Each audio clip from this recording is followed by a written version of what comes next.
क्या बाय करना चाहिए, ये सब बात कर लेते हैं। टाटा म्यूचुअल फंड के CIO इक्विटीज़ राहुल सिंह जुड़ गए हैं अब हमारे साथ। राहुल जी गुड मॉर्निंग और समय देने के लिए शुक्रिया। तो गुड मॉर्निंग। काफ़ी रिटेल इस समय थोड़ा सा घबराया हुआ है मार्केट को लेकर, और काफ़ी लोगों को लग रहा है कि फिक्स इनकम जो ऑलरेडी 7-7.5% रिस्क फ्री दे रहा है, उसमें क्यों ना जाया जाए कंपेयर टू इक्विटीज़ जहाँ पर इतनी वॉलेटिलिटी है। आपका क्या व्यू होगा? नहीं, आई थिंक ये साल जो है इसमें दो चीज़ें हो रही हैं। एक तो इंटरेस्ट रेट की वजह से जो इक्विटी वैल्यूएशंस पे प्रेशर बढ़ रही है, वो जो हमने एक्सपेक्ट भी की थी और वो हो भी रही है, वो धीरे धीरे हो रही है। कभी वो एक्सट्रेट हो जाती है, कभी धीरे धीरे होती है। लेकिन अगर आप देखें 6 महीने या पिछले 9 महीने देखें तो एक तरीके से वो एक प्रोसेस चल रहा है, और हो सकता है 6 महीने और वो प्रोसेस चले। और इस दौरान इंटरेस्ट रेट आपको डेट प्रोडक्ट्स में भी इंटरेस्ट रेट जो आज मिल रही है वो 1 साल 1.5 साल पहले के हिसाब से कम 2% आपको एडिशनल यील्ड मिल रही है, 1.5 से 2%। सो कहीं ना कहीं ये साल जो है ये रिस्क मैनेज करने का साल है, क्योंकि इकॉनमी में जो चेंजेस हो रही हैं, कंजम्पशन से इन्वेस्टमेंट की तरफ इकॉनमी जा रही है, ये सब काफ़ी पॉजिटिव है। मीडियम टर्म लॉन्ग टर्म में देखें इक्विटी मार्केट्स के लिए काफ़ी पॉजिटिव डेवलपमेंट्स हैं। लेकिन क्या है कि ये साल वर्ल्ड में इतनी चेंजेस हो रही हैं कि आपको ये दौर से हमें गुजरना पड़ेगा। और इस दौर में गुजरने का मतलब ये है कि मार्केट इस तरीके से साइडवेज मूव हो या वैल्यूएशन एक बार नॉर्मलाइज हो जाएं, जो कि अब हो रही हैं, तो फिर हम एक नए सिरे से इसमें कॉल ले सकते हैं। तो ये साल जो है इक्विटी से बहुत दूर रहने का भी नहीं है, लेकिन हाँ, इसमें रिस्क मैनेज करने की बहुत अहमियत बढ़ जाती है। और उस हिसाब से मैं बोलूँगा कि एसेट एलोकेशन बहुत ज़्यादा इंपॉर्टेंट हो जाता है कि आप डेट में कितना रखें, इक्विटी में कितना रखें, आपकी रिस्क एपेटाइट कितनी है। तो ये एसेट एलोकेशन जो शब्द है, जो हम 1 साल पहले तक हम भूल चुके थे और इक्विटी के अलावा हमें कुछ नहीं दिख रहा था, आई थिंक वो उसकी अहमियत बहुत बढ़ गई है। और मुझे लगता है अगले 1 साल तक उसकी अहमियत बढ़ी रहेगी और हमें उस पर ध्यान भी देना चाहिए। तो मैं उस हिसाब से सोचता हूँ कि ये जो दौर है ये इस तरीके से और कुछ दिन चल सकता है। लेकिन जब मैं वापस एक स्टेप वापस लेता हूँ और देखता हूँ कि इकॉनमी किस सिचुएशन में है या इकॉनमी किस दौर से गुजर रही है, उसमें मुझे काफ़ी चीज़ें पॉजिटिव भी दिखती हैं। कंजम्पशन से इन्वेस्टमेंट की तरफ, जैसे मैंने बोला, जब इकॉनमी मूव होती है तो मार्केट ब्रॉड बेस होता है और एक सस्टेनेबल ग्रोथ की उम्मीद बढ़ जाती है इकॉनमी में। तो उस हिसाब से मेरा जो कॉन्फिडेंस लेवल है इकोनॉमिक ग्रोथ और long term equity market outlook के लिए, वो आयरॉनिकली मेरी कॉन्फिडेंस एक्चुअली बढ़ गई है। और जैसे जैसे वैल्यूएशन नॉर्मलाइज होगा वो कॉन्फिडेंस और बढ़ती जाएगी। तो इसको मैं काफ़ी उस नज़रिए से देख रहा हूँ।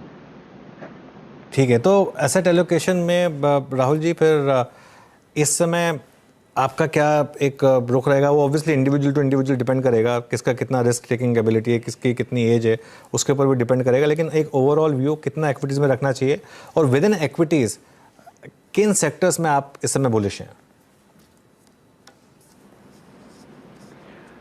देखिए, इक्विटी एलोकेशन जैसा आपने बोला हर सिचुएशन पे डिपेंड करती है, तो इसका कोई एक करेक्ट आंसर तो हो नहीं सकता है। लेकिन हमारे जो डायनेमिक एसेट एलोकेशन प्रोडक्ट्स हैं या जो बैलेंस एडवांटेज फंड प्रोडक्ट है, वो एक तरीके से आपको एक इंडिकेशन दे सकता है कि आज के दिन में हमारी इक्विटी एलोकेशन बिटवीन 40 to 50% में फ्लक्चुएट कर रही है।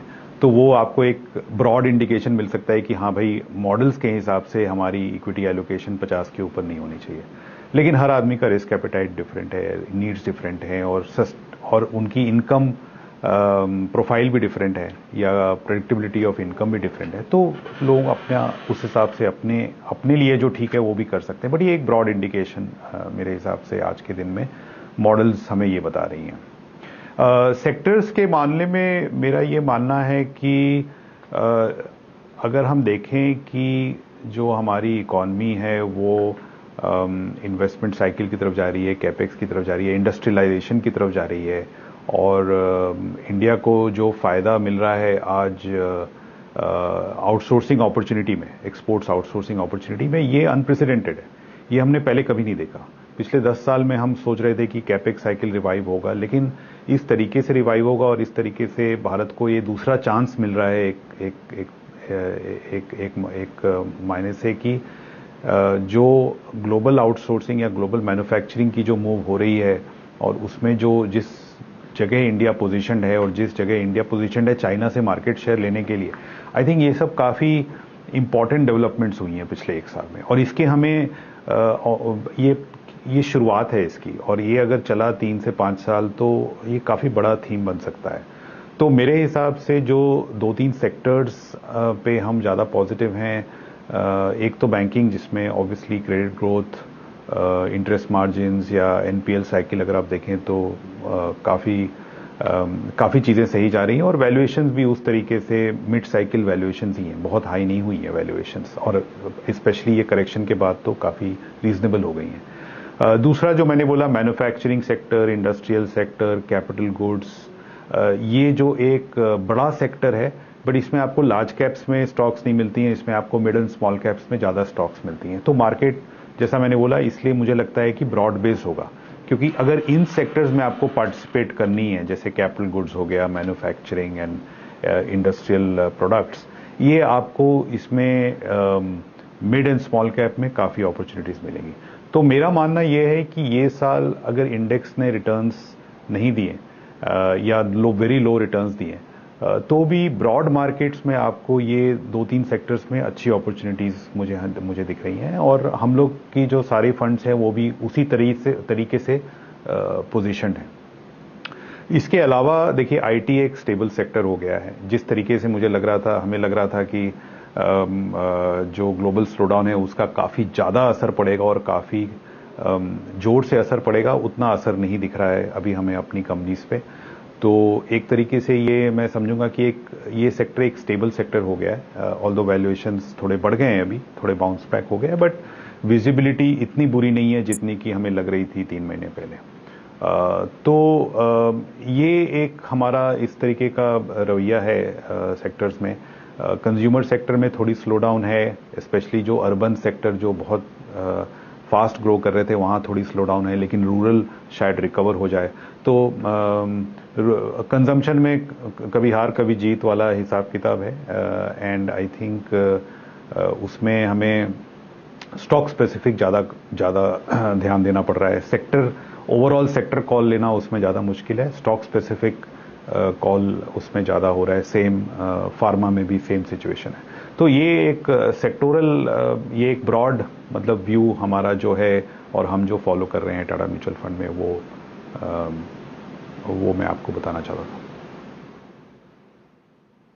अच्छा राहुल सर, आपने हर बिंदु पे यहाँ पे अगर आप देखें बात की। आज सुबह मैं और अनुज हम काफ़ी समय से बात कर रहे हैं कि 2020 में, 21 में और इनफैक्ट 22 में रिटेल पैसा जो भारत में आया उसने हमारे डाउनसाइड को रिस्ट्रिक्ट किया। लेकिन मैं पिछले 6 महीने से 7 महीने से जो चीज़ विटनेस कर रहा हूँ, मोह गोल्ड का, और आप यकीन मानिए सर दिल्ली एनसीआर में तो 7-7, 8-8 करोड़ के फ्लैट दो दिन में पूरी बिक जा रहे हैं। क्या थोड़ा सा इक्विटी की तरफ फ्लो कम हुआ है और गोल्ड की तरफ या फिर रियल एस्टेट की तरफ जा रहा है? कुछ ऐसी आपको इंडिकेशंस मिल रहे हैं क्या? नहीं, सही बात है, बिकॉज अगर आप देखें गोल्ड का या रियल एस्टेट का लास्ट 10 साल का परफॉर्मेंस तो कुछ रहा नहीं है। तो उस हिसाब से एक हेज के बेसिस पे या इंश्योरेंस के बेसिस पे हार्ड एसेट्स या गोल्ड या फिजिकल एसेट्स की वैल्यू जो है थोड़ी तो बढ़ जाती है इस सिचुएशन में, स्पेशली जब इन्फ्लेशन बढ़ रहा है और जब आपको इतने सारे रिस्क्स हैं इकोनॉमी में या ग्लोबल इकोनॉमी में, स्पेशली और इंटरेस्ट रेट में। तो गोल्ड की जगह तो है इस सिचुएशन में, एंड इसलिए जो मैं बोल रहा था, मैंने जो शुरू में बात की एसेट एलोकेशन की, हालांकि हमने ज़्यादा बात की इक्विटी और डेट की क्योंकि मुझे ज़्यादा वही समझ में आता है, लेकिन गोल्ड और रियल एस्टेट भी उसका एक हिस्सा है। हम फाइनेंशियल मार्केट्स के हिसाब से सोचते हैं तो हम ज़्यादा इक्विटी और डेट के बारे में बात करते हैं, लेकिन गोल्ड की एक जगह है आज के दिन में मार्केट में, क्योंकि एक छोटा सा एक रिस्क ये है कि मान लीजिए अगर ग्लोबली रिसेशन थोड़ी ज़्यादा शार्प होती है तो उसमें हमारे पास छुपने की जगह कम होती है। तो गोल्ड एक आपको एक इंश्योरेंस पॉलिसी की जैसा काम कर सकता है उस सिचुएशन में। उसके अलावा गोल्ड के ऊपर फंडामेंटल व्यू बनाना थोड़ा मुश्किल है। और वो मेरे दायरे में भी नहीं है। तो इसीलिए मैं समझता हूँ कि गोल्ड को जो हमें ट्रीट करना चाहिए वो एक इंश्योरेंस पॉलिसी के जैसे ट्रीट करना चाहिए, और आज के दिन में उसके लिए थोड़ी बहुत जगह तो मुझे दिखती है। अच्छा सर, मैं आपसे एक प्रश्न और पूछूंगा, क्योंकि आपका जो खुद का जो एक बैलेंस एडवांटेज फंड है वो आप खुद मैनेज करते हैं। एक बहुत तर्कसंगत और एक लॉजिकल, अगर आप देखें, मुझे खुद पैसा लगाना हो या फिर हमारे व्यूअर्स को, जैसे कि आपने कहा कि आपको इसका इस वक्त एक डेट का भी एडवांटेज लेना है और आपको इक्विटी को भी नहीं छोड़ना है, तो क्या एक सही अप्रोच बैलेंस फंड यही रहेगा इस वक्त? 100%। आई थिंक इससे अच्छा कोई प्रोडक्ट रिटेल के लिए है ही नहीं।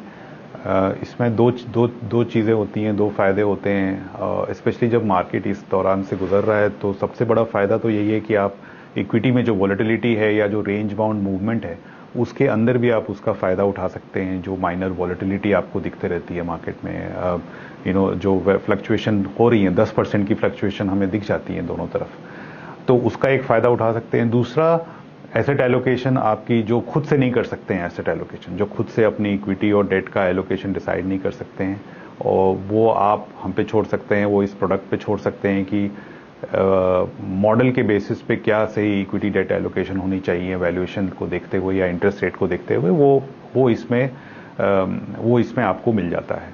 तीसरा जो बात है, जो कि लोग कम बात करते हैं उसकी, कि डेट पोर्शन भी जो है, जो हमारा 35% डेट रहता है हमेशा इस प्रोडक्ट में, उसमें भी हम इंटरेस्ट रेट हम बहुत उसको डायनेमिकली तो मैनेज नहीं करते हैं, लेकिन हाँ उसमें आपको इंटरेस्ट रेट्स अगर बढ़ रही हैं, जैसे कि पिछले 1.5 साल में बढ़ी हैं, तो उसका हमको वहाँ पे भी फ़ायदा मिलता है, और हम उसमें ड्यूरेशन हल्का फुल्का चेंज करके हम उसका भी आपको फ़ायदा उठा सकते हैं। बहुत उसमें एग्रेसिव रिस्क नहीं लेते हैं या बहुत क्रेडिट रिस्क नहीं लेते हैं, बहुत ड्यूरेशन रिस्क नहीं लेते, लेकिन हाँ जो एकदम सिंपल फिलॉसफी है कि अगर 3 साल की डेट और 10 साल के डेट रिटर्न में ज़्यादा फर्क नहीं है, तो हम मैच्योरिटी थोड़ी बढ़ा सकते हैं, जो 1 साल से 2-2.5 साल की मैच्योरिटी बढ़ा के उसमें हम उसका फ़ायदा भी उठा सकते हैं। तो एक रिस्क फ्री तरीके से या लो रिस्क तरीके से अगर हम आपको 8-9% सालाना रिटर्न दे सकें 3 साल के हिसाब में, तो ये मेरे हिसाब से उस नज़रिए से देखें तो बहुत ही अच्छी प्रोडक्ट है कि अगर मैं इसमें आपको 8.5-9% इक्विटी टैक्सेशन के साथ रिटर्न दे सकूं, तो इसका फिर कोई ज़्यादा जोड़ नहीं मिल पाता है मार्केट में। राहुल जी, शुक्रिया जुड़ने के लिए हमारे साथ, और आप